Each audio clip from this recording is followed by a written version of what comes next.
श्री राधा पुरुषोत्तम देव की जय।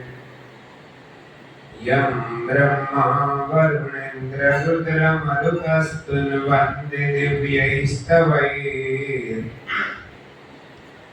वेदैः साङ्गपदक्रमोपनिषदैर्गायन्ति यं सामगाः ध्यानावस्थिततद्गतेन मनसा पश्यन्ति यं योगिनो यस्यान्तन्नविदुःसुरासुरगणा देवाय तस्मै नमः। सच्चिदानन्दरूपाय विश्वोत्पत्त्यादिहेतवे तापत्रयविनाशाय श्रीकृष्णाय वयं नमः। श्रीभगवानुवाच अथाहं सम्प्रवक्ष्यामि विप्राणं पूजने फलम् विप्रा वेदार्थतत्त्वज्ञाः शान्ता धीरा जितेन्द्रियः वैष्णवाः शिवशास्त्राज्ञाः सदा व्रतपरायणाः तेषां तु पूजनं देवी कृतं पापौघनाशनम् बहुपुष्पकृतां मालां विप्रकण्ठे च योऽर्पयेत् केसरं चन्दनं चारु घनसारादिमिश्रितम्।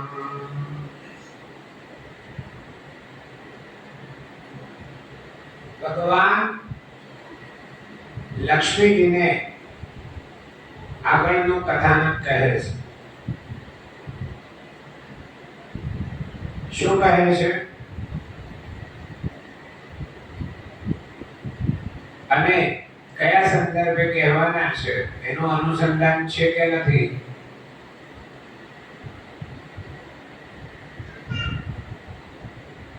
કઈ વાત ભગવાન આજે લક્ષ્મીજીને કહેવાના છે એવું કોને યાદ છે?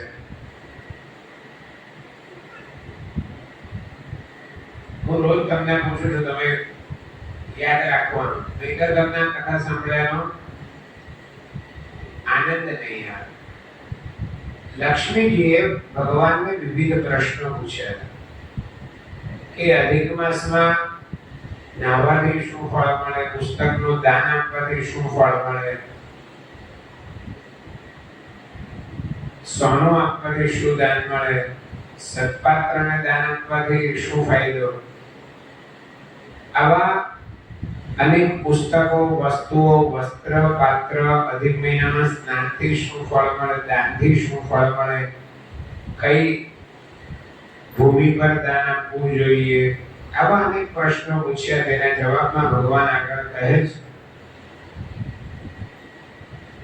છે કે હવે બ્રાહ્મણોના પૂજનનું ફળ કહીશ। બ્રાહ્મણો વેદોના રહસ્યને સમજનારા, શાંત, ધીર, जितेंद्रिय, विष्णु भगवानના ભક્ત, શિવશાસ્ત્રને જાણનારા એટલે કે મોક્ષશાસ્ત્રને જાણનારા હોવા, હંમેશા વ્રતાદિક કાર્યમાં તત્પર રહે। તે બ્રાહ્મણનું પૂજન કરવામાં આવ્યું હોય તો તે પાપોના સમૂહને નાશ કરનારો બને છે। જે મનુષ્ય જાત જાતના પુષ્પોની માળા બ્રાહ્મણના કંઠમાં અર્પણ કરે, એટલે કે હાર જો બ્રાહ્મણને પહેરાવે, અને જે મનુષ્યો કપૂર, કેસર અને ચંદનથી મિશ્રિત ચંદનનો બ્રાહ્મણના લલાટમાં લેપ કરે છે, તેમને ત્યાં લક્ષ્મી આવીને સ્થિર થઈને રહે છે।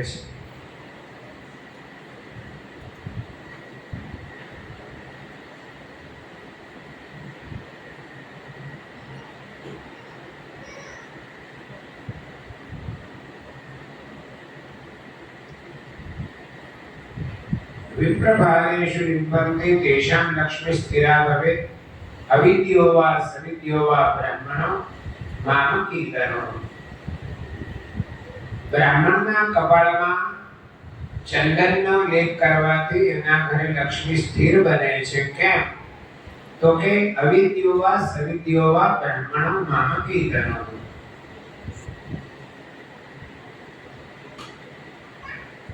કે અવિદ્ય હોય કે સવિદ્ય હોય, બ્રાહ્મણ એ મારું શરીર છે।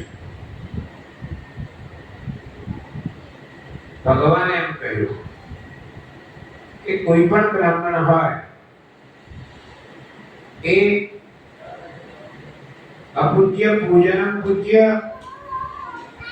पूजनस्य व्यतिक्रमः। કે તમારા ઘરના કોઈ ગોર મહારાજ હોય,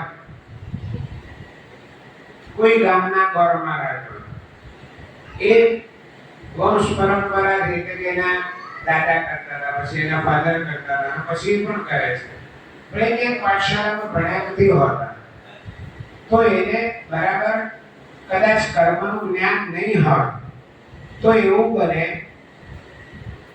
કે આપણે બહારથી બ્રાહ્મણોને બોલાવીને એ કર્મ કરાવીએ, પણ કાશીથી પણ પંડિત આવ્યા હોય તો પણ તમારે જ્યારે બ્રાહ્મણ પૂજનનો ક્રમ આવે ત્યારે પહેલો ચાંદલો તો તમારે તમારા ગામના ગોરને જ કરવો પડે। તમારા ઘરે જે પરંપરાથી કુલના રિવાજ મુજબ અને કુલના કુલાચાર મુજબ જે બ્રાહ્મણ તમારે ત્યાં ગોર મહારાજ તરીકે તમે એને નિવેદ્યો હોય તો એને પહેલો ચાંદલો કરવો પડે, પછી તમારાથી બહારથી બોલાવેલા બ્રાહ્મણોને ચાંદલો કરવો। આ તમારી પરંપરા છે। પણ જો એવું નહીં કરો તો તમને કેવો દોષ લાગે? અપૂજ્ય પૂજન પૂજ્ય પૂજનસ્ય વ્યતિક્રમઃ। કે તમને એ પ્રોટોકોલ નહીં જાળવવાનું પાપ લાગે। દાખલા તરીકે દરેક જગ્યાએ તમે જો પ્રોટોકોલ નહીં જાળવો તો એનો તમને બહુ દોષ લાગે। ઘરમાં બે-ત્રણ એવા પૂજ્ય હોય માણસો, દાખલા તરીકે ઘરમાં સૌથી મોટો જમાઈ હોય, એનો સ્વભાવ એકદમ સારો હોય તો પણ સૌથી પહેલો ચાંદલો એને જ કરવો પડે। કહેવાનું તાત્પર્ય એવું છે કે દરેક વસ્તુનો ક્રમ જળવાવો જોઈએ। એટલે ભગવાને કહ્યું કે અવિદ્યો વા સવિદ્યો વા બ્રાહ્મણો મામકીર્તનો। અવિદ્ય હોય કે સવિદ્ય હોય, બ્રાહ્મણ મારું શરીર છે, એટલે એમનું માન સન્માન અને ગરિમા જળવાવી જોઈએ। તેમનું પૂજન કરી તેમને પ્રયત્નપૂર્વક જરૂર ભોજન કરાવવું।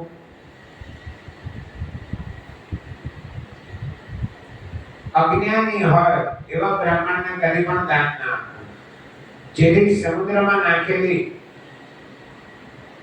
શીરા જેમ શબ્દને તારે નહીં, તેમ તપશ્ચર્યાથી નિર્મળ મન વગેરે પર કાબુ રાખનાર, વિદ્યાઓ વડે અલંકૃત, હંમેશા સ્નાન સંધ્યામાં તત્પર હોય તે જ દાન આપવા યોગ્ય ગણાય।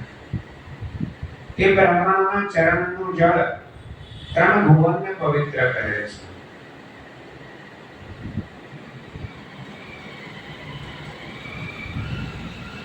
અને ભગવાન શું કહે છે? તેષાં પાદौ દકે સ્નાનમ અહં પૂર્વે જગત્પતિ વિપ્રપાદ તલ સ્પર્શ ક્ષ્યમાણસ્તુ ये कराः તે કરાસ્તુ કરાગ્નેયઃ શેષઃ કર્મ કરાઃ કરાઃ। સરસ વાત કરી કે બ્રાહ્મણો ના હું જગતપતિ હોવા છતાં બ્રાહ્મણોના ચરણ કમળના જળમાં સ્નાન કરું છું। બ્રાહ્મણોના ચરણ કમળનો સ્પર્શ થવાથી ક્ષીણ થયેલા જે હસ્ત છે તે જ હસ્ત સાચા હસ્ત કહેવાય છે. બીજા તો કર્મ કરવા પૂરતા જ હસ્ત છે એમ સમજો.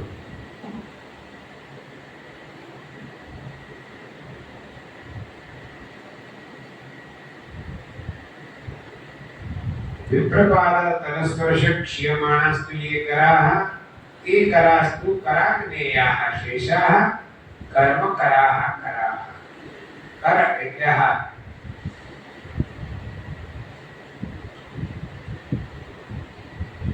પૃથિવ્યામ યાની તીર્થાની તાની તીર્થાની સાગરે સાગરે યાની તીર્થાની વિપ્રસ્ય દક્ષિણે પદે. કે પૃથ્વી ઉપર જેટલા પણ તીર્થો છે, પૃથિવ્યામ યાની તીર્થાની તાની તીર્થાની સાગરે, કે સમગ્ર વિશ્વમાં જેટલા પણ તીર્થ છે એ બધા જ તીર્થો સમુદ્રમાં છે. કેમ એવું?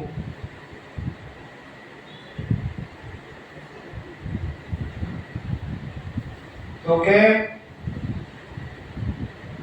આપણે છેલ્લે પ્રાર્થના કરીએ છીએ, આકાશાત પતિતં તોયમ યથા ગચ્છતિ સાગરમ સર્વદેવ નમસ્કારઃ કેશવમ પ્રતિગચ્છતિ. કે આકાશમાંથી પડેલું પાણી, આકાશાત પતિતં તોયમ, તોયમ એટલે પાણી, યથા ગચ્છતિ સાગરમ જેમ સમુદ્રમાં જાય છે તેમ સર્વદેવ નમસ્કારઃ બધા જ દેવોને કરેલા નમસ્કાર ભગવાન કૃષ્ણના ચરણારવિંદ તરફ જાય છે. એટલે કહ્યું કે પૃથ્વી પર જેટલા પણ તીર્થો છે તે બધા જ તીર્થો સમુદ્રમાં છે, અને સમુદ્રમાં જે તીર્થો છે તે બધા જ તીર્થો બ્રાહ્મણના જમણા ચરણારવિંદમાં રહેલા છે. સાગરે યાની તીર્થાની વિપ્રસ્ય દક્ષિણે પદે, બ્રાહ્મણના જમણા પગમાં સમગ્ર તીર્થો રહેલા છે. યત્ફલમ કપિલાદાને કાર્તિક્યામ જ્યેષ્ઠ પુષ્કરે તત્ફલમ લભતે દેવી વિપ્રાણમ ચરણાર્ચને.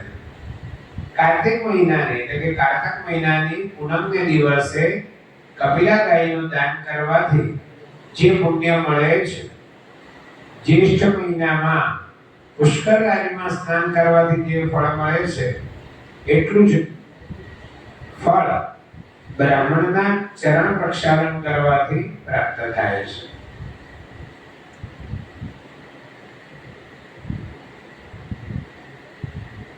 બ્રાહ્મણના ચરણ પ્રક્ષાલન કરેલું જળ સપ્તમંડલ માત્ર 7 બ્રાહ્મણનું એક મંડળ ગાય, અને તેવા 7 મંડળ એટલે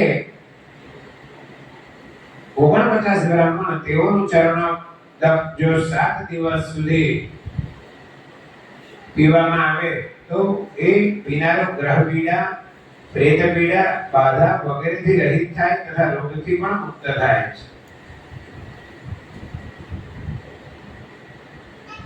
આ કયા બ્રાહ્મણોની વાત છે એની સાથે તમને કહી દઉં.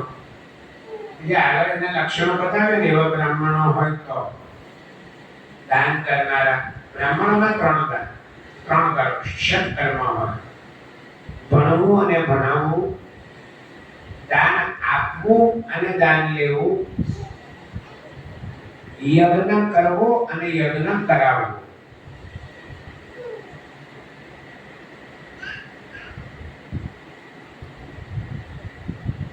બ્રાહ્મણે પોતે ભણવું જોઈએ અને ભણાવવું જોઈએ. ત્યાર પછી દાન લેવું જોઈએ અને આપવું જોઈએ, અને યજ્ઞ કરવો અને કરાવવો. આગળના બે છે ને આપણે બહુ ધ્યાનથી સાંભળતા નથી, સાંભળીએ છીએ તો યાદ નથી રાખતા. સૌથી પહેલો પ્રશ્ન લક્ષ્મીજીએ એવો પૂછેલો કે બ્રાહ્મણોએ કઈ પુણ્ય કર્મ કરવું હોય તો બ્રાહ્મણોએ કોની પૂજા કરવાની? બીજા બધા ઇતર કોમે તો બ્રાહ્મણની પૂજા કરવાની, પણ બ્રાહ્મણે કોની કરવાની? તો બ્રાહ્મણે એને કોર મારે નહીં કર્યો. આપણે એમ માનીએ, અમે બધા પૂછે કે તમારે કઈ પૂજા કરાવે તો તમારે ત્યાં કોણ આવે? અરે અમારા બી કોર મારે તો હોય ને. તો ડોક્ટર એને તબિયત બગડે તો ડોક્ટર બીજા પાસે જાય ને, એનો બીજો ડોક્ટર એ બીજા ડોક્ટર પાસેથી દવા લે, જાતે જાતે ના લઈ લે. કે વધારે થાય તો એને બીજા ડોક્ટરને બતાવવા જવું જ પડે. એવી રીતે દરેક બ્રાહ્મણના પણ ગોર મહારાજ એ પોતે જાતે જાતે ના કરે, એને બીજા ગોર મહારાજને બોલાવવા પડે. અમારે ત્યાં નથી આવેલા અમારા ગોર મહારાજ. એટલે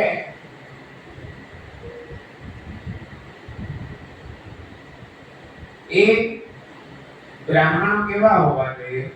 એનું વ્રત કરનારા, વ્રત જપ તપ, વ્રત કરનારા, જપ કરનારા, તપ કરનારા, વ્રત જપ તપ નિયમ, નિયમમાં રહેનારા, નિયમ અમુક પાળતા હોય. વ્રત જપ નિયમ તપ, તપ કરનારા. તપ કરનારા એટલે ઋષિ મુનિ જેમ તપ કરનારા એવું નહીં, એના પોતાના સિદ્ધાંતો થકી જે તપ કરતા હોય તે. એટલે વ્રત જપ તપ નિયમ તપ.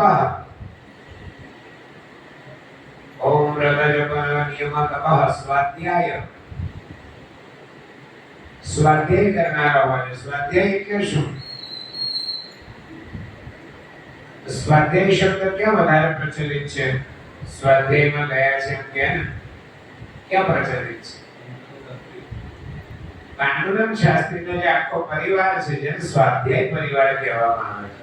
સુંદર કામ. સ્વાધ્યાય પરિવારના જે બધા એના સિદ્ધાંતો છે એ ખૂબ જીવનમાં પ્રગતિ કરાવનારા છે. એટલા બધા સુંદર એના બધા નિયમો છે. કોઈના પણ ગામમાં જો એ લોકો સ્વાધ્યાય પરિવાર વાળા પોતાનું સ્વાધ્યાય મંડળ લઈને ગયા હોય તો એ લોકો કોઈના ઘરનું ખાઈ પણ નહીં ને પીએ. પોતાની પાણીની બોટલ સાથે લઈ જાય અને ખાવાનું પણ પોતાના ઘરેથી લઈને જાય. ભલે 50 કિલોમીટર દૂર જવાના હોય. એટલે એ લોકો કોઈના ઉપર આધારિત રહે નહીં. અમુક ઘણા બધા નિયમો છે. મૂળ વાત સ્વાધ્યાય કરનારો હોવો જોઈએ. સ્વાધ્યાય એટલે શું? સ્વાધ્યાય એટલે મન, વાણી અને કર્મથી પોતાના જીવનને ઉન્નત બને એવું વાંચન, શ્રવણ, મનન, કીર્તન, આમાંનું કંઈ પણ એક વસ્તુ કરવી એને સ્વાધ્યાય કહેવાય. એટલે હંમેશા જીવન તમે પણ સ્વાધ્યાય કરી શકો. તમારા જીવનને ઉન્નત બનાવવા માટે શ્રવણ, મનન, કીર્તન, આમાંનું વાંચન, આમાંનું કોઈ પણ એક કર્મ તમે કરો તો એને સ્વાધ્યાય કહેવાય. એટલે વ્રત જપ નિયમ તપ સ્વાધ્યાય ક્રતુ એટલે યજ્ઞ કરનારા હોવા જોઈએ.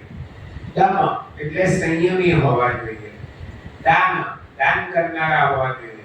વ્રત જપ નિયમ તપ સ્વાધ્યાય ક્રતુ દયાળુ હોવા જોઈએ. દમદાન વિશિષ્ટાનામ. આવા બધા લક્ષણો જેનામાં હોય એવા બ્રાહ્મણનું પાદ પ્રક્ષાલન કરવું જોઈએ.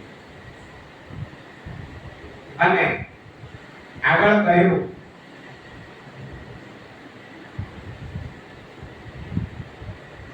કે બ્રાહ્મણોને ભોજન આપે તે સમયે તમારી સહિત હું પણ ત્યાં ભોજન કરું છું. જેમ યજ્ઞમાં હોમ કરવામાં આવેલા હવિર દ્રવ્યથી હું તૃપ્ત થાઉં છું તે પ્રમાણે બ્રાહ્મણના મુખમાં ભોજન આપે તેથી હું તૃપ્ત થાઉં છું. એટલે ભગવાને સ્વયં એમ કહ્યું કે વિપ્રાણમ ભોજને દત્તે અહં મુંજામિ ત્વયા સહ યથા દ્વરેણ ચાષ્ણામિ તથા વિપ્રમુખે હૃતે.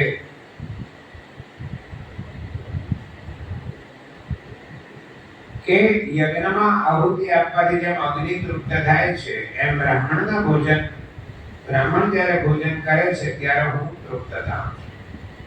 દેવ કાર્યમાં પિતૃ કાર્યમાં જેઓ પોતાના સંબંધી અથવા અપર બ્રાહ્મણોને ભોજન કરાવે છે તો તે આપેલું મને જરૂર પ્રાપ્ત થાય છે. કોઈ પણ સત્કાર્યમાં બ્રાહ્મણ ભોજનનું ખૂબ મહત્વ છે. જનોઈ જ્યારે કરવાના હોય ને ત્યારે જો જે સમયે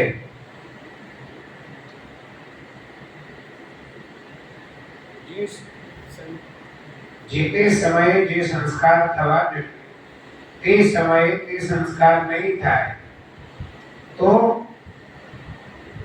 એને જનોઈ વખતે તે સંસ્કાર કરવામાં આવતા હોય છે. તો સૌથી પહેલો સંસ્કાર કયો? તો સૌથી પહેલો સંસ્કાર છે જાત કર્મ. જાત કર્મ એટલે કયો? જ્યારે બાળક બહાર આવે અને એનું નાદચ્છેદન કરવામાં આવે ત્યારે જે સંસ્કાર કરવામાં આવે તેને જાત કર્મ સંસ્કાર કહેવામાં આવે. ત્યાર પછી આવે નામકર્મ. 11મા દિવસે જોડી બોળી પીપળપાન એ ફોઈને બોલાવીને કરાવવામાં આવે એને નામકર્મ સંસ્કાર કહેવામાં આવે. ત્યાર પછી આવે નિષ્ક્રમણ સંસ્કાર. અન્નપ્રાશન આવે. જાતકર્મ, નામકર્મ, અન્નપ્રાશન અને પછી નિષ્ક્રમણ. તો જાતકર્મ પછી નામકર્મ. એ જાતકર્મ જ્યારે કરવાનું હોય ને ત્યારે પેલું એની જીભ પર એના બાપા કે કોઈ સારા વડીલો હોય ઘરમાં થયા એની જીભ પર મધથી ઓમ કે સ્વસ્તિક લખે ને બાળકના, જેને આપણે ગળથુથી પાય હોય એ ગળથુથીમાં જે કરવામાં આવે ને એને જાતકર્મ કહેવાય. પછી નામકર્મ, નામ પાડી 11મે દિવસે એને નામકર્મ કહેવાય. પછી અન્નપ્રાશન આવે 3જે મહિને કે 4થે મહિને. અન્નપ્રાશન એટલે બહારનું ખોરાક જે બાળકને આપવામાં આવે એને અન્નપ્રાશન કહેવાય. અને એમાં મધુ રામલ લવણ કટુ કષાય તિક્ત આવા ષડ રસ હોય એને ચટાડવામાં આવે. એટલે મધુ રામલ લવણ એટલે ગળ્યો, ખાટો અને ખારો, કટુ કષાય તિક્ત કડવો, તુરો અને તીખો. આ જે 6 રસ છે એ 6 રસને ભેગો કરીને એને પાવામાં આવે. એટલે એ ષડ રસથી એની જીભ પરિચિત થાય અને એ બધી વર્ણાની દૂર થાય. અત્યારે તમે કોઈ પણ ઘરે જાઓ તો ભાવે કરતા નહીં ભાવેનું લિસ્ટ નાખવું. આ વગર નહીં ભાવે, પેલું નહીં ભાવે, કોઈ ભાવે. અને પાછા મા બાપ બી પ્રોત્સાહન આપે, ના દીકરા તને જે ભાવે તે ખાજે. અમારે ત્યાં ઊંધું હતું, નહીં ભાવે તે પેલું ખાવાનું. અમારા આખા ફેમિલીમાં એક પણ છોકરાને એક પણ વસ્તુ શાકાહારી નહીં ભાવે એક પણ વસ્તુ, એક પણ નહીં, નથિંગ સિંગલ. જે ભાણામાં પીરસ્યું એ ખાવાનું જ. અને જે વસ્તુ એમ કે આ નહીં ભાવે એટલે રોજ એના ભાણામાં એ જ આવે જ્યાં સુધી એ ખાય. મારી મોટી બહેને રીંગણનું શાક 13 દિવસ સુધી નહીં ખાધેલું અને 13 દિવસ રીંગણનું શાક જ અમારે ત્યાં બનેલું. જ્યાં સુધી એ ખાય નહીં તેને બીજે જ દિવસે બીજું શાક બને, એ સિવાય એક શાક બને. ખાવું હોય તો ખાવાનું. એટલે અન્નપ્રાશન. ત્યાર પછી નિષ્ક્રમણ. નિષ્ક્રમણ એટલે સારો દિવસ જોઈને આપણે દેવ મંદિરમાં બાળકને બહાર કાઢીએ ને તેને નિષ્ક્રમણ સંસ્કાર કહેવાય. ત્યાર પછી આવે કર્ણવિદ સંસ્કાર. આ છોકરાઓ પહેલા નહોતા પહેરતા, હવે બધા છોકરાના કાનમાં કડી હોય છે, બુટ્ટી હોય. એટલે એ બુટ્ટી પહેરતા થાય ને ત્યારથી એક કહેવતનો લોપ થઈ ગયો. તમે બોલી નહીં શકો. કઈ કહેવત નહીં બોલાય? કાનમાં કડી પહેરેલો સમજેલો એ તમે નહીં બોલી શકો, બધા જ પહેરતા હોય. કારણ આપણો એક સંસ્કાર છે, જમણો કાન ઉંચાડવાનો. અમુક ચોક્કસ એના નક્ષત્રો હોય તે પ્રમાણે એના કાન ઉંચાડવાના. એને કર્ણવેદ સંસ્કાર કહેવામાં આવે. ત્યાર પછી આવે ચૌલ સંસ્કાર. પહેલી વારના વાળ ઉતારવાના, જેને આપણે બાબરી કહીએ, એ બાબરીને ચૌલ સંસ્કાર કહેવામાં આવે. ચૌલ સંસ્કાર પછી ઉપનયન સંસ્કાર આવે, જનોઈ આવે. જનોઈ પણ ચારે વર્ણના બતાવ્યા છે. ધીમે ધીમે લુપ્ત થઈ જાય એ વાત અલગ છે.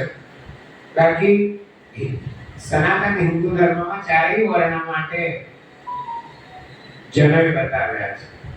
એટલે જનોઈ ધારણ કરવાનો એક ઉપનયન સંસ્કાર. ત્યાર પછી વેદારંભ સંસ્કાર.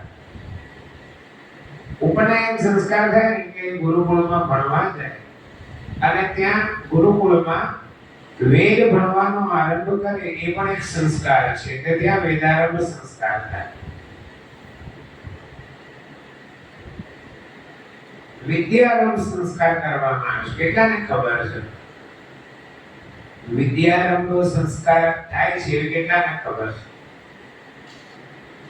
આરએસએસ વાળા છે ને, પહેલે દિવસે જ્યારે ભણવા જાય ને ત્યારે વિદ્યારંભ સંસ્કાર કરે. જેને આરએસએસ માં કયા કયા સંસ્કાર થાય છે અને એના માટેના બ્રોશર જોઈતા હોય ને, 9 મહિના કોઈ પણ સ્ત્રી ગર્ભિણી હોય, પ્રેગ્નન્ટ હોય, તો એ 9 મહિના દરમિયાન શું કરવાનું, એની ટ્રીટમેન્ટ માટે જે બધા ડોક્ટરો પાસે જઈને ઘણા રૂપિયા ખર્ચે છે, એના કરતા એ 9 મહિના દરમિયાન શું કરવાનું એ જાણવા માટે સુરતમાં આરએસએસ દ્વારા શરૂ કરાયેલી ગર્ભ સંસ્કાર કેન્દ્ર છે. ખબર છે કોઈને? આવું બધું જાણવું જોઈએ. ઉધના જોન ઓફિસની બાજુમાં જે સ્કૂલ છે ને, બોલી કે લગભગ સરસ્વતી વિદ્યાલય, એનું નામ ભૂલતો નહીં હોતો. એ ઉધના મેઇન રોડ પર પેલા ગેટની અંદર જાઓ ને એટલે જમણી બાજુ ઉધના ઝોન ઓફિસ આવે અને એની બાજુમાં સ્કૂલ છે. અને પેલી બાજુ 64 જોગણી તરફથી જાઓ તો ડાબા તરફ આવે. એમાં પહેલા સ્કૂલ આવે ને પછી ઝોન ઓફિસ આવે. એ સ્કૂલમાં જઈને તમારે ગર્ભ સંસ્કાર કેન્દ્રમાં જઈને એ બ્રોશર માંગવાનું. તો તમને 9 મહિના દરમિયાન શું કરવાનું એના બ્રોશર ત્યાંથી મળે છે. એ 9 મહિના દરમિયાન અલગ અલગ મહિને અલગ અલગ એના ક્રમાનુસાર સંગીત સાંભળવાનું, કેવું ખાવાનું, શું વાંચવાનું, એ બધું તમને ત્યાંથી પ્રાપ્ત થાય. અને એ સંસ્થા દ્વારા જ્યારે બાળક પહેલે દિવસે જાય ને ત્યારે પેલા નાની ચોપડીઓ આવે ને પાઠની, એ ગણપતિનો પાઠ ને સૂર્યનો પાઠ, એવી નાની પેલી પોકેટ બુક આવે ને, એવી નાની વિદ્યારંભ સંસ્કાર નામની પુસ્તક ત્યાં મળે છે. નાની ચોપડી. નાના બાળકોનો સ્કૂલનો પહેલો દિવસ હોય ને, તે દિવસે આરએસએસ સાથે સંકળાયેલી જે સ્કૂલો છે એ સ્કૂલોમાં અવશ્ય આ સંસ્કાર કરવામાં આવે છે. વિદ્યારંભ સંસ્કાર સારી વસ્તુ છે. તો એ વેદારંભ સંસ્કાર થાય. ત્યાર પછી વેદ ભણીને જ્યારે સંપન્ન થઈ જાય, તમે જેને વેદ ભણવું હોય ને, સંપૂર્ણ વેદ, આપણે બધું બોલવાનું બહુ સહેલું છે, પણ એમાં ઊંડા ઉતરતા ખબર પડે. આપણે છે ને વેદોને પણ બહુ આમ સામાન્ય કરી નાખીએ. આપણી વાણીમાં એને એવું માની લીધું હોય, એમાં શું મોટા વેદ ભણવાના છે, લાવ કરી દો આમ એવું કરીએ ને, એવો શબ્દ પ્રયોગ, એમાં શું મોટા વેદ ભણવાના. વેદ ભણી તો જુઓ, કેમ ભણાય તે ખબર પડે. 12 વર્ષનો કોર્સ છે. આખો વેદ એક ભણવો હોય ને તો 12 વર્ષ થાય. એક વર્ષમાં પતી નથી જતું. શુક્લ યજુર્વેદના 1975 મંત્રો છે અને એક જ મંત્રને તમારે પહેલા તો 2075 મંત્ર કંઠસ્થ કરવા પડે. ત્યાર પછી જો તમારે એને વિકૃતિ ભણવી હોય તો એનો પાઠ ભણવો પડે, પાઠક્રમ, પછી પદક્રમ, પછી રેખા, જટા, માલા, આમ એની 8 વિકૃતિઓ ભણવી પડે અને છેલ્લે એક ઘનપાઠી થાય. એ ઘનપાઠી થાય ને તો જેમ MBBS કરવા માટે જેટલા વર્ષ, ત્યાર પછી સ્પેશિયલાઇઝેશન કરવા માટે જેટલા વર્ષ, માસ્ટર કરવા માટે, આ બધું જ કરીને જેમ એક ડોક્ટર 10 વર્ષે તૈયાર થાય, એવી રીતે સંપૂર્ણ શુક્લ યજુર્વેદની સંહિતા ભણી લેવા માટે 10 વર્ષ મહેનત કરવી પડે, ત્યારે તમે એને કંઠસ્થ કરી શકો. એ ખાલી વિચાર કરો, 1975 ગુણ્યા 8, એટલા બધા મંત્રો એટલી બધી રીતે યાદ રાખવા પડે. અને એવા બ્રાહ્મણો છે હમણાં એકદમ વૈદિક સેલિબ્રિટી થઈ ગયો ને પેલો દેવવ્રત. એ દેવવ્રત સુરતમાં આવે છે, અમારા મહેશભાઈ ગુરુજીનો દીકરો છે. મહેશ રેખે ના દીકરાએ જે 50 દિવસ સુધી વેદનું ઉચ્ચારણ કરીને સમગ્ર વિશ્વમાં ડંકો વગાડ્યો, એવા દેવવ્રત રેખેજી જેમણે દંડક્રમ પારાયણ કર્યું. કેવી મેધાવી બુદ્ધિ! તો એ બધું વેદ ભણો તો આવડે. આ તો ખાલી વાત થઈ શુક્લ યજુર્વેદની, મધ્યમની શાખાની. ત્યાર પછી કૃષ્ણ યજુર્વેદ, અથર્વવેદ, સામવેદ, ઋગ્વેદ. ઋગ્વેદમાં તો 10,000 મંત્ર છે અને દશગ્રંથિ બ્રાહ્મણો કહેવાય. એને આ બધું ભણ્યા પછી પાછા શતપથ ગ્રંથો ભણવા પડે. કેટલું બધું ભણવું પડે. એમ કે વેદ ભણી લેવાય એવું નથી. અને એવા બ્રાહ્મણો આપણા ઘરે આવે ને તો આપણે સમજવાનું કે આપણા અનેક જન્મના પુણ્ય એકત્રિત થયા હોય ત્યારે જ એવા બ્રાહ્મણો આપણા ઘરે પગલા પાડે. એમાં કોઈ બેમત નથી. તો એ વેદારંભ સંસ્કાર. ત્યાર પછી સમાવર્તન સંસ્કાર આવે. તમે લોકો કોઈના જનોઈ અટેન્ડ કર્યા છે? કોઈના જનોઈમાં ગયા છો? કોઈના જનોઈ નથી ગયા? એમાં એવું હોય કે જનોઈ થઈ ગયા તો છેલ્લે બળવો દોડાવે, એને મુંડન કરે, સરસ કપડા પહેરાવે અને પેલો બટુકો ને દોડે અને મામા પકડીને પાછા લઈ આવે. આવો એમાં વિધિ હોય. એ બાળકને સમજાવવામાં નહીં આવે કે ભાઈ કેમ જવાનું ને મામા પકડીને કેમ પાછા લાવે. એ જાય છે ને એ વેદારંભ સંસ્કારનો ભાગ છે. અને મામા એને પકડીને પાછા લાવે છે ને તો 25મા વર્ષે સમાવર્તન સંસ્કાર કરવાનો એનો ભાગ છે. એટલે એ સમાવર્તન સંસ્કાર એટલે જે ગુરુકુળમાં એ ભણે ત્યાં એના ગુરુજીને બધી વિદ્યા ભણાવે, ખૂબ સરસ રીતે તૈયાર કરે. એને 10 વર્ષ થાય, 10 થી વધારે થાય. અને ત્યારે પછી ગુરુ મહારાજને એવી અનુમતિ આપે કે ભાઈ હવે તમે બધું જ ભણી રહ્યા છો એટલે તમે હવે અર્થોપાર્જન માટે, કમાવા માટેની તમને છૂટ છે અને હવે તમે તમારો સંસાર માંડી શકો છો. આવી આજ્ઞા થાય એટલે ત્યાંથી ત્યાં ફરીથી કેશાંત સંસ્કાર વધારે છે. એ 10 વર્ષ એના છોકરાએ વાળ વધાર્યા હોય ને એવું બધું હોય એટલે ત્યાં કેશાંત સંસ્કાર. ત્યાં પાછું જે જનોઈમાં મુંડન કરેલું હોય ત્યાર પછી એનાથી વાળ કપાવાય નહીં. ને પછી ગુરુ મહારાજ એને કેશાંત સંસ્કાર કરે અને સમાવર્તન સંસ્કાર કરીને સંસારમાં જોડાવા માટેની આજ્ઞા આપે. સાદી ભાષામાં એ 10 વર્ષ દરમિયાન બ્રહ્મચર્યાશ્રમનું પાલન કર્યું હોય એટલે ગુરુ મહારાજ જ એને એકદમ ક્લીન શેવ અને હેન્ડસમ કરીને મોકલે કે જા હવે છોકરી પસંદ કર એમ. અને સમાવર્તન સંસ્કાર થઈ જાય, સંસાર માંડે એટલે સૌથી પહેલો સંસ્કાર કયો? વાગદાન સંસ્કાર. વાગદાન એટલે આપણે જેને રિંગ સેરેમની કહીએ છીએ એને આપણા સંસ્કારોમાં વાગદાન સંસ્કાર કહેવામાં આવે છે. આ બધા સંસ્કારો થાય. વાગદાન સંસ્કાર પછી આવે વિવાહ સંસ્કાર.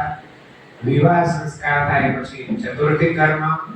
ચતુર્થી કર્મ આ તમે લગ્નમાં જે કંસાર ખવડાવો છો ને, લગ્નમાં કંસાર ખવડાવો ને વરકન્યાને, એ તો ચોથે દાડે કરવાનો સંસ્કાર છે. લગ્ન થઈ જાય ને પછી ફેરા ફરાઈ જાય, સપ્તપદી થઈ જાય, સિંદૂર અને મંગળસૂત્ર થઈ જાય ને પછી વિશેષ 3 દાડા. એ 3 દાડા જાનને રાખવા અને ચોથે દિવસે ચતુર્થી કર્મ એટલે આ કંસાર ખવડાવવાનો વિધિ ચોથે દિવસે કરવાનો છે,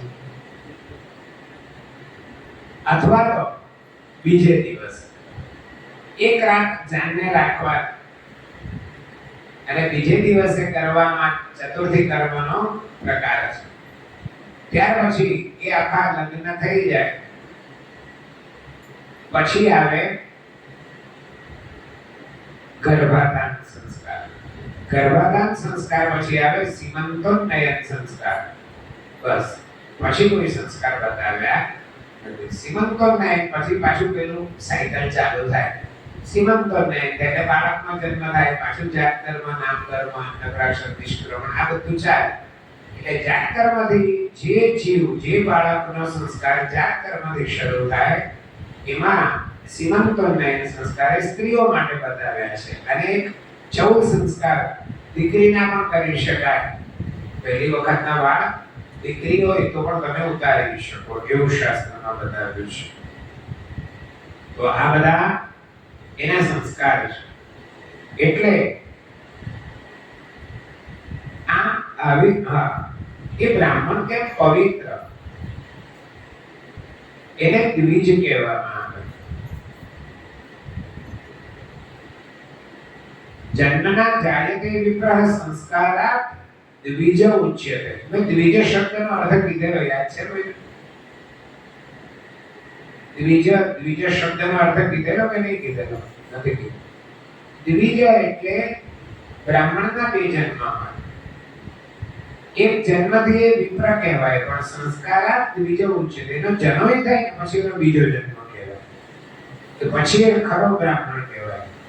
પહેલા હોય જન્મથી હોય અને એને માટે શબ્દ છે વિપ્ર, અને સંસ્કારથી એ દ્વિજ બને છે. અને કોઈ પણ માણસ લાયક સંસ્કારથી જ બને.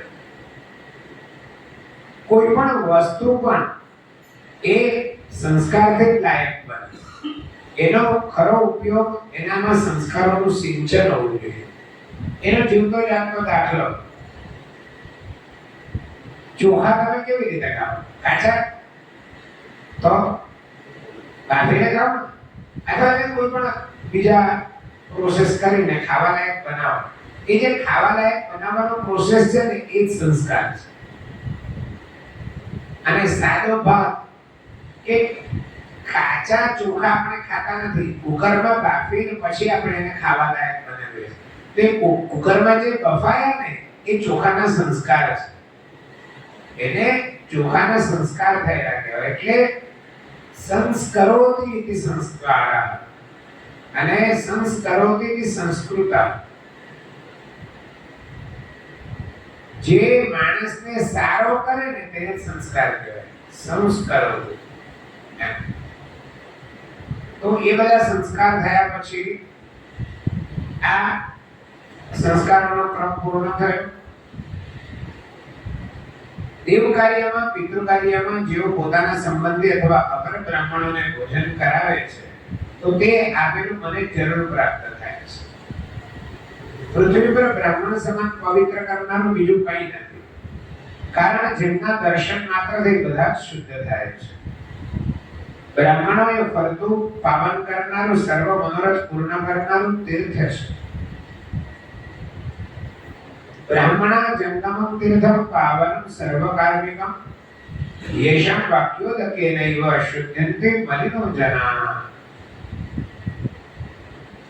એના વાક્ય માત્રથી માણસ પવિત્ર થાય છે. યેષાં વાક્યોદકેનૈવ શુદ્ધન્તે મલિનો જનાઃ. કે જેમના વચનોથી પાપી મનુષ્યો પણ શુદ્ધ થાય છે. ઉત્તમ બ્રાહ્મણોને વસ્ત્રનું દાન આપવામાં આવે શરૂઆતના પહેલા અધ્યાયમાં લક્ષ્મીજી બધા જે કર્મ પ્રશ્ન પૂછેલા એ જ પ્રશ્નના જવાબ ભગવાન લક્ષ્મીજીને ક્રમમાં આપી રહ્યા છે. ઉત્તમ બ્રાહ્મણોને વસ્ત્રનું દાન આપવામાં આવે તો બૃહસ્પતિ લોકમાં નિવાસ કરે છે.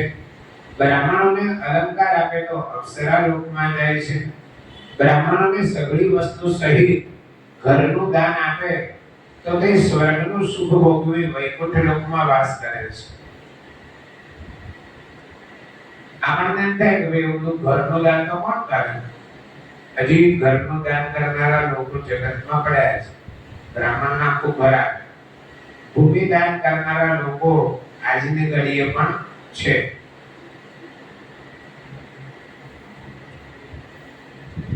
એમાં પણ આપી શકે, જેની પાસે ઘણું હોય તે આપે, જેની પાસે જે હોય તે જ આપે, બીજું નહીં આપે. તે દિવસે મને શ્લોક યાદ આવે, મેં કીધેલો છે, જગતે વિદિતમ એતत् દીયતે વિદ્યમાનં નહીં શશક વશાન નહીં શશક વિશાન કોપી તસ્મૈ દદાતિ. કે જગતમાં જગ જાહેર છે કે જેની પાસે જે હોય તે જ આપી શકે, જેની પાસે જે નહીં હોય તે નહીં આપી શકે. એ મૂળ શ્લોકની મહત્વની બે લાઈનો પહેલી છે, પછી આ પાછળની બે લાઈન છે. શ્લોકની શરૂઆત એવી છે, તમારા બધાને કામ લાગે એવી છે. જે સારું કામ કરતા હોય ને એ બધાને માટે આ શ્લોક બહુ સારો કામનો છે. જે કહેવાય ને સોસાયટીનો પ્રમુખ, ગામનો સરપંચ, ઘરનો ઠેકેદાર, આ બધા માણસો જેવું આચરણ કરે એવું બધા કરે, પણ એ જે કરતા હોય ને એમાં એને માટે એ લોકોને આ અન્ય લોકોને કહેવા માટે આ બહુ સરસ વાત છે. દદતુ ગાલી ગાલી મંતો ભવંતા. તમે અમને ગાળ આપો. કેમ? તો કે ગાલી મંતો ભવંતા, તમે બધા ગાલી મંત છો. આપણે કહીએ કે ધનવાન માણસ છે, એટલે તમે એ અપશબ્દોથી ભરપૂર માણસ છે, એટલે તમારી પાસે બહુ બધી અપશબ્દો છે, તો તમે અમને આપો. દદતુ ગાલી ગાલી મંતો ભવંતા. ભવંતા એટલે આપ સર્વ ગાલી મંત છો. પણ વયમપી તદ અભાવાત ગાલિદાને અસમર્થાઃ. પણ અમારી પાસે એક પણ અપશબ્દ નથી, એટલે અમે તમને કોઈ પણ પ્રકારનો અપશબ્દ કહી શકતા નથી. એટલે તમે આપો. એટલે જે સારું કામ કરતા હોય ને એને 1000 જણા કહેનારા હોય, પણ એને આ વાત કહેવાની કે તમે ગાલી મંત છો. તમારી પાસે બહુ બધી છે એટલે તમે આપો, અમારી પાસે એક પણ નથી એટલે અમે નથી આપી શકતા. કેમ નથી આપી શકતા? તો કે જગતે વિદિતમ એતत् દીયતે વિદ્યમાનં. જગતમાં એ જગ જાહેર છે કે જેની પાસે જે હોય તે જ આપે. નહીં શશક વિષાણમ કોભી કસ્મૈ દદાતિ. કે હારે પણ સસલાએ કોઈને સિંગડા આપ્યા હોય એવું યાદ છે? કેમ? એની પાસે છે તો આપે ક્યાંથી? તો એવી રીતે એક જ વાત યાદ રાખવાની, જેની પાસે જે હોય તે આપે. જો કોઈ પ્રેમ આપે તો સમજવાનું કે એની પાસે પ્રેમ છે. કોઈ નફરત કરે તો સમજવાનું કે એની પાસે નફરત જ છે. કોઈ કટુ વચન કે તો આપણે એમ સમજવાનું કે એની પાસે એ જ છે. કોઈ મીઠા વેણ કે તો સમજવાનું કે એની પાસે ઘણી સુગર છે. બરાબર? તો જે જેવું આપે ને તો આપણા મનને આશ્વાસન મેળવવા માટે આપણે એવું સમજવાનું કે એની પાસે એ જ છે કે આપે છે, આપણી પાસે નથી એટલે આપણે સામે આપવાની જરૂર નહીં. એટલે હંમેશા આમાં જે દાન છે એ જેની પાસે જેટલું હોય ને તેટલું આપે. અમે બહુ નાના હતા ને ત્યારે મહેસાણા બાજુ ગામમાં ગયા. નાના એટલે હું બહુ નાનો હતો ત્યારથી હોસ્ટેલમાં ભણતો હતો. એટલે પછી જે વડીલ હતા ને એમ કે ચાલો આજે આપણે ખેતરમાં જઈએ. તમે ખેતરમાં ગયા અને ખેતરમાં વચ્ચે આમ ટેકરો હતો, એટલે આમ ટેકરા પર આમ ઊભા રાખ્યા. પછી કે તમે આ બાજુ જુઓ, તમે આ બાજુ જુઓ, એમ કે હવે આમ જુઓ એટલે આમ જુઓ, પછી કે આમ જુઓ એટલે આમ જુઓ, પછી કે આમ જુઓ પછી અમે આમ જુઓ. શું કરવાનું હશે? તો કે તમે ચારે બાજુ તમારી નજર પહોંચે ને ત્યાં સુધી જેટલી બી જમીન દેખાય એ બધી માલિક છે. એટલી બધી એની પાસે જમીન હતી. હવે એ જમીન આપે અહીંયા ઘડી હરિઓમનગરમાં કોઈ પ્લોટનું દાન તો કરે લાખો રૂપિયો ભાવ હોય ત્યાં ક્યાં કોઈ ભૂમિનું દાન કરે આમાં લખ્યું છે એટલે કહેવાનું આપણે કેવું પડે પણ ભૂમિનું દાન કરનારા લોકો પણ જગતમાં છે હમણાં થોડા વર્ષો પહેલા અમે ભરૂચ પ્રતિષ્ઠામાં ગયેલા અંતરિયાળ ગામડામાં ત્યાં જે પૂજારી રહેવાનો હતો ને મંદિરમાં એ મંદિરના પૂજારીને એ મુખ્ય યજમાની ગામમાં ભૂમિનું દાનનો સંકલ્પ કરીને એને ત્યાં દસ્તાવેજ આપેલા આ જમીન આખી તમારી એટલે ભૂમિદાન કરનારા લોકો પણ છે ત્યાર પછી ક્ષમા સહનશીલતા અસ્પૃહા કોઈ પણ પ્રકારની ઈચ્છા નહીં રાખવી તે દયા સત્ય દાન સદાચાર તપ મેં થોડું વહેલું કીધું ને આમાં અત્યારે કે બ્રાહ્મણ કેવા હોય અથવા તો સત્પાત્ર કોને ગણવું તો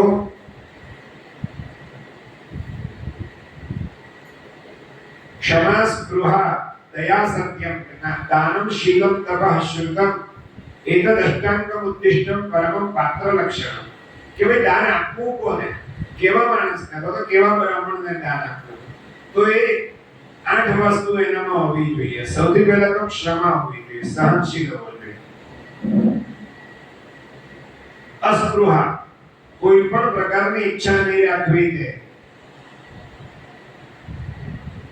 નિરપેક્ષતા અપેક્ષા જ નહીં રાખવાની એટલે બ્રાહ્મણો નિરપેક્ષ હોય તમારા ઘરે પણ બ્રાહ્મણો આવતા હશે ને એ તમે બહુ ફૂડ પાડો ને તો તમને આંકડો કે દક્ષિણા ક્યાં થાય બાકી પહેલો ડાયલોગ એનો એવો જોઈએ એના તમે જે આપો એટલે સંતોષી જીવો હોય ત્યાર પછી દયા હોય જેના દિલમાં દીન અને દાજ નથી એવા દુરીજનનું અહીં કામ નથી ભગવત ગુરુ મહારાજે આવું ભજન લખ્યું છે કે જેના દિલમાં દીન અને દાજ નથી દીન એટલે ગરીબડા માણસ નબળા માણસ એના પ્રત્યે જો દિલમાં દયા નહીં હોય તો એવા દુરીજનનું અહીં કામ નથી એવા દુરીજનનું અહીંયા કઈ કામ નથી તો એનામાં દયા હોવી જોઈએ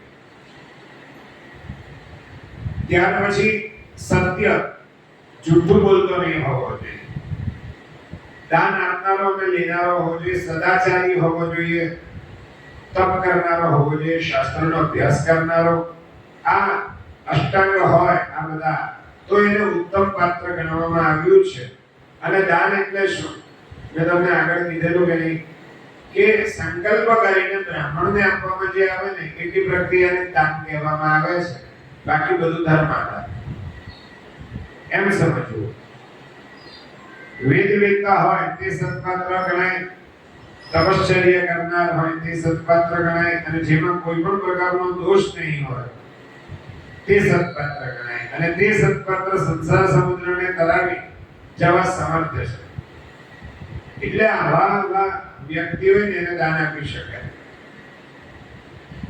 તાંબાનું પાત્ર જળમાં મૂકવામાં આવે અને તે જેમ નિર્ભય તરે છે તે મુજબ તાંબાનો ગઠ્ઠો જળમાં મૂક્યા તો તે તરતો નથી પણ નીચે બેસી જાય છે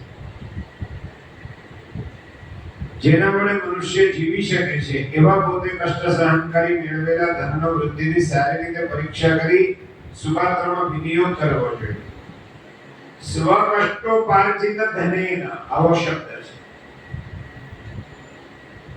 છે પોતે કરેલી મહેનતથી કમાયેલો જે પૈસો હોય ને એનો સત્પાત્ર અને સન્માર્ગે વ્યય કરવો જોઈએ તમે બહુ મહેનત કરીને કમાતા હોય તો એ સારા માર્ગે લક્ષ્મી જવી જોઈએ ખરાબ માર્ગે લક્ષ્મી જવી જોઈએ નહીં અને દાન કરવાની ઈચ્છા થાય ત્યારે સત્પાત્રને દાન કરવું જેવા દેવાને દાન કરવું નહીં દાત્રા ક્રોધો ન કર્તવ્ય દાન કર્મણિ સર્વદા તેન પ્રત્યુપકારાય ન દેયમ દાનમ ઉત્તમ હંમેશા દાન સમયે દાન આપનારે ક્રોધ નહીં કરવો અને દાન આપનારે આપેલા દાનનો બદલો મેળવવા માટે ઉત્તમ પ્રકારનું દાન આપવું નહીં ભગવદ ગીતામાં દાનના 3 પ્રકાર બતાવ્યા છે: સાત્વિક, રાજસી અને તામસી. નિરપેક્ષ ભાવે દાન કરવામાં આવે એ સાત્વિક છે. બદલો મેળવવા માટે દાન આપવામાં આવે અથવા તો દાન કરતી વખતે મનમાં અહંભાવ આવે તો એ રાજસી છે.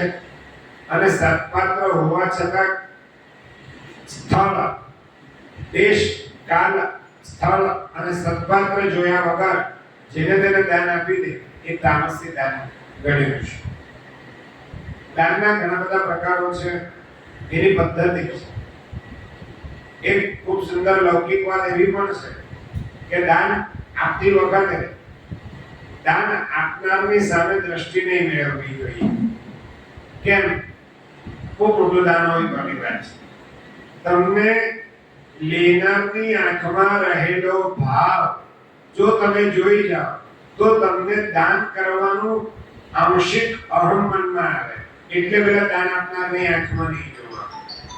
એની દ્રષ્ટિ તમારી દ્રષ્ટિમાં મળે ને તો હું આપનાર છું એવો અહમ મનમાં આવે. બહુ સૂક્ષ્મતા છે. એમ કહેવાય ને કે અભિમાન નહીં હોવાનું પણ અભિમાન હોય એ સાત્વિક અભિમાન છે. કારણ કે આપણને કોઈ જાતનું અભિમાન નહીં. એવું આમ જે સચોટ રીતે બોલે ને કે આપણને કોઈ જાતનું અભિમાન નહીં. એટલે ત્યાં અભિમાન નહીં હોવાનું જે અભિમાન છે ને એ સાત્વિક અભિમાન છે. તો આવી રીતે સત્પાત્રને દાન આપવું, દાનનો બદલો મેળવવા માટે ઉત્તમ દાન આપવું એવું ક્યારેય કરવું નહીં. લોકોની વાતનો વિચાર ન કરતા શુભ ફળની ઈચ્છાવાળા મનુષ્યએ સુલક્ષણ સંપન્ન સત્પાત્રને દાન આપવું કે આપેલા દાનનો અંત જણાય નહીં. દાન બહુ ગુપ્ત રીતે કરવું અથવા બહુ હોહા કરવી નહીં. તમે કોઈ દાન કરો એને બધું કે કરાય નહીં.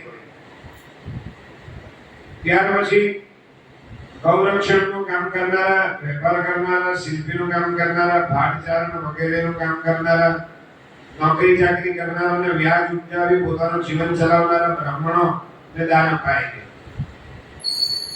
એવા બ્રાહ્મણોને અન્નદાન આપવામાં આવે તો એ નિરર્થક સમજવું.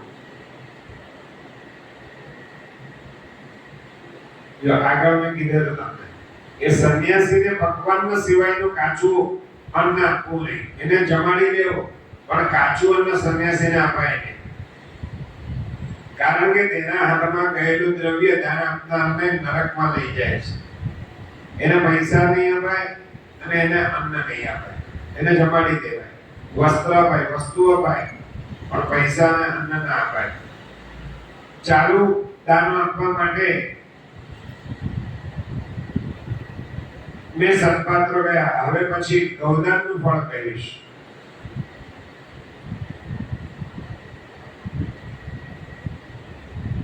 સુશીલ, શુભ લક્ષણ વાળી, યુવાવસ્થા વાળી, માછરડા વાળી, ઘણું દૂધ આપતી હોય તેવી સ્નેહ વાળી ગાય સુખ પ્રાપ્તિ માટે આપવી. આમ અલગ અલગ બધા ગૌદાનના પણ શ્લોકો લખ્યા છે કે નકૃષમ ભાગવત સંભાવ લોકાન વિધાન તથા નબળી ગાયો કોઈને આપવી નહીં.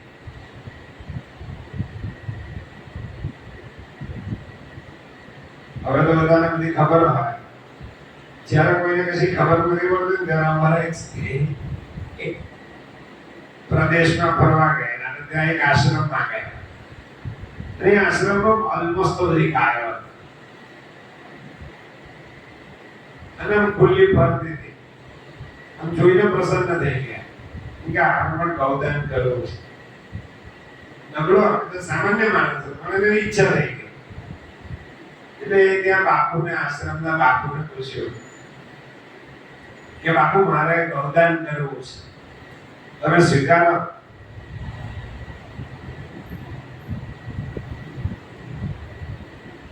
એટલે કે સ્વીકાર, પણ આ મોટે ભાગે ગૌદાન સ્વીકારતો નથી. તો કે તમારું બજેટ કેટલું? તો કે આ તો બહુ વર્ષ પહેલા, 15-20 વર્ષ તેનાથી વધારે વર્ષ પહેલાની વાત છે. કે મારું એમ કે 20-25 જ્યારે 20-25 હજારની બહુ કિંમત કહેવાતી ને ત્યારની આ વાત. એટલે એને કીધું કે મારું 20-25 હજારનું બજેટ છે. ઓકે, એટલે જ મેં ના પાડી. અહીંયા તમને જેટલી ગાયો દેખાય તે બધી 70,000 ઉપરની ગાયો છે. એક ગાયની કિંમત 70,000 ઉપરની છે. આ બધી છે ને હું જાતે જ જાણું છું. હું કોઈનું ગૌદાન સ્વીકારતો જ નથી. એમ કે મને આવી જ ગાયો ગમે એટલે હું આવી જ ગાયો લાવું છું. બાપુ ગાયોની ઉપર બી બહુ રિસર્ચ જીવનમાં જોયા છે. એમાંનું એક રિસર્ચ એવું છે કે તમને તાવ આવતો હોય ને તમે ગાયને આમ 100 વાર હાથ ફેરવો ને તો તમારો તાવ ઉતરી જાય. આ સામાન્ય. આવું તો અનેક વસ્તુ ગૌ માતાની સાથે જોડાયેલી છે. ત્યાર પછી ગાયનું દાન કરવું, અલગ અલગ પ્રકારની ગાયોના અલગ અલગ ફળ બતાવ્યા. અગ્નિહોત્રના હોમમાં યોગ્ય પંચગવ્ય આપે એવી પણ ગાય મળે. ન્યાય માર્ગે મેળવેલી ગાયનું જે દાન આપે છે તે પણ ઉત્તમ ફળને પ્રાપ્ત કરે છે. આમ ગૌદાનનું મહત્વ બતાવ્યું, ગૌદાનની પ્રક્રિયા બતાવી કે ભાઈ ગૌ માતાની પ્રાર્થના કરી અને ગાય આપવાનો સામાન્ય નિયમ એવો છે કે વાછરડાવાળી ગાય આપવી અને કરિયાવર જો આપણે દીકરી પરણાવી તો ઘણી બધી વસ્તુઓ આપીએ ને સાથે કે એને ક્યારેય તકલીફ ના પડે એમ ખાલી એમ ગાય આપી નહીં દેવાની. વાછરડાવાળી આપવાની, સોનાની સીંગડી, રૂપાની ખરી, તાંબાની ઘંટડી આપવાની, સંકાલેલી આપવાની અને 1 વર્ષ સુધી એને ચાલે ને એટલો ચારો આપવાનો ગૌદાન સાથે. આવા બધા એના નિયમો છે. ગૌ માતાની ગૌદાનનો પ્રકાર બતાવ્યો કે આવી રીતે ગૌદાન થાય.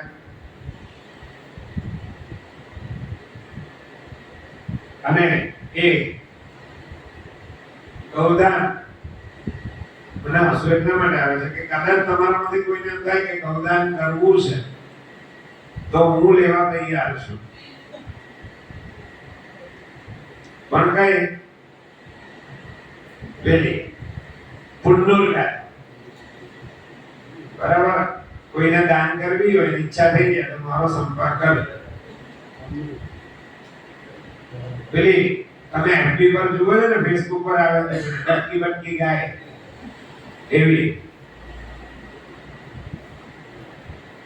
પાદ્યમ ગૃહાણ દેવેશી સર્વદેવ નમસ્કૃતે. એ ગાયનું બહુ સરસ રીતે આખું પૂજનનો પ્રકાર બતાવ્યો છે. એની પૂજા કરવાની અને પછી પ્રેમથી ગૌદાન કરવાનું. એક ગાય વિભાગ કરીને અપાય નહીં. એક જ ગાય 2 બ્રાહ્મણોને અપાય નહીં. અને એ ગૌદાન કરવાથી કઈ કોઈ ફળ મળે, અનેક પ્રકારના બધા આ લોકમાં સ્થાન મળે ને સ્વર્ગ મળે ને બધું તો ખરું. પણ મહત્વનું શું છે કે આ પવિત્ર ગાયોના દાનથી પિતૃઓને પણ મુક્તિ પ્રાપ્ત થાય છે. અને આમ ગૌદાનનો પ્રકાર બતાવ્યા પછી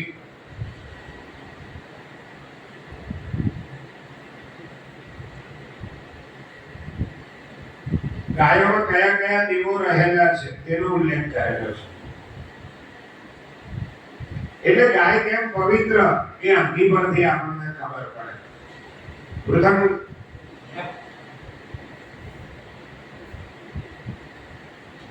યેષમ પૂજન માત્રેણ સદ્યો ઉચ્ચેત પાતક. જેની પૂજાથી તરત જ પવિત્ર થવાય છે. શૃંગમૂલે ગવામનિત્યમ બ્રહ્મ વિષ્ણુ સમાશ્રિતૌ શૃંગાગરી સર્વતીર્થાની.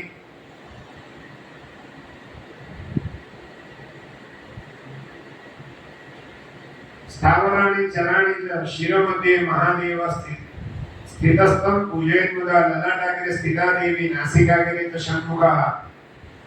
કે ગૌ માતાના શિંગડાના મૂળમાં હંમેશા બ્રહ્મા અને વિષ્ણુ રહેલા છે તથા શિંગડાના અગ્રભાગમાં સ્થાવર જંગમ સગળા તીર્થો રહેલા છે. મસ્તકના મધ્ય ભાગમાં મહાદેવજી છે. લલાટના મધ્ય ભાગમાં માતાજી રહેલા છે. મસ્તકના મધ્ય ભાગમાં મહાદેવજી અને લલાટના મધ્ય ભાગમાં માતાજી. અમુક વસ્તુ સરખી લાગે પણ ભેદ હોય એનો ઇમેજિન કરવાનો. મસ્તકનો મધ્ય ભાગ એટલે આ એટલે બે શિંગડાની વચ્ચે જો રમશે ટીકરા જેવું ગાયના માથામાં બે શિંગડાની વચ્ચે આમ ટીકરો હોય ત્યાં શિવજીનું સ્થાન અને જે ચાંદલો કરીએ ને ત્યાં માતા અંબાજી રહેલા છે. નાસિકાના અગ્રભાગમાં કાર્તિક સ્વામી, બંને કાનોમાં અશ્વિની કુમાર, બે નેત્રોમાં ચંદ્ર અને સૂર્ય, ચારેય પગમાં ધર્મદેવ, પગની ખરીઓમાં ગંધર્વી, ખરીના અગ્રભાગમાં સર્પ, ખરીના પાછલા ભાગમાં અપ્સરા, પૃષ્ઠ ભાગ પર એકાદશ રુદ્રો અને બધી જ સંધિ ભાગોમાં વસુનામના દેવો રહેલા છે. બ્રાહ્મણોના ગુરુ અગ્નિનારાયણ પોતે કૃત રૂપે છે. ગૌ માતાના રૂવાટામાં 33 કોટી દેવો રહેલા છે. આ એક તમારું મનનો સંશય દૂર કરી દો. 33 કોટી એટલે 33 કરોડ નહીં, હા, એ મનમાંથી વેમ કાઢી. કોટી એટલે પ્રકાર. કઈ કઈ કોટીના માણસો છે એમ કહીએ ને, એ કોટી કે એવા 33 પ્રકારના દેવો ગાય માતામાં રહેલા છે.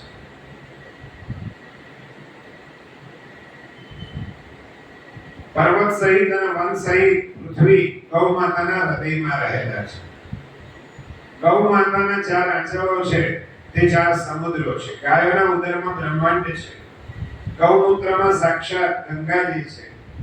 ગાયના છાણમાં યમુનાજી, દૂધમાં સરસ્વતી અને દહીંમાં નર્મદા માતા રહેલા છે. ગૌ માતાના રૂવાટાના છિદ્રોમાં બધા જ તીર્થો છે. એમ સમજી આ મંત્રો વડે વિધિથી અનુક્રમે અંગ પૂજા.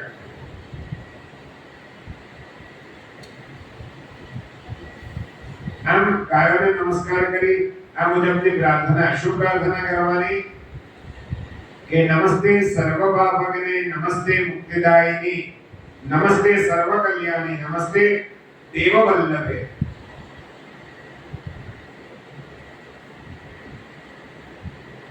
બ્રાહ્મણમ શ્રુત સંપન્નમ કુલીનમ વેદપારકમ પૂજયેત પરયા ભક્ત્યા શાંતમ દાંતમ.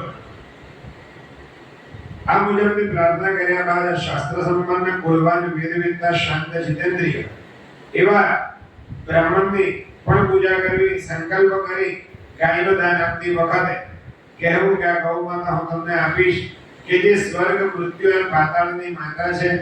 સુવર્ણના શિંગડાવાળી, રૂપાની ખરીવાળી, તાંબાની પીઠવાળી, કાંસાના દૂધ દોહવાના પાત્રવાળી, કંઠમાં ઘંટાના અલંકારવાળી, રક્ત વસ્ત્રીથી ઢંકાયેલી, લલાટમાં સુવર્ણના તિલકથી શોભતી, રત્ન સમાન નેત્રોવાળી, સુંદર વાછરડાવાળી અને સઘળા અવયવોથી સુંદર એવી આ ગાયનો પરમ પ્રીતિથી આપ સ્વીકાર કરો, અંગીકાર કરો.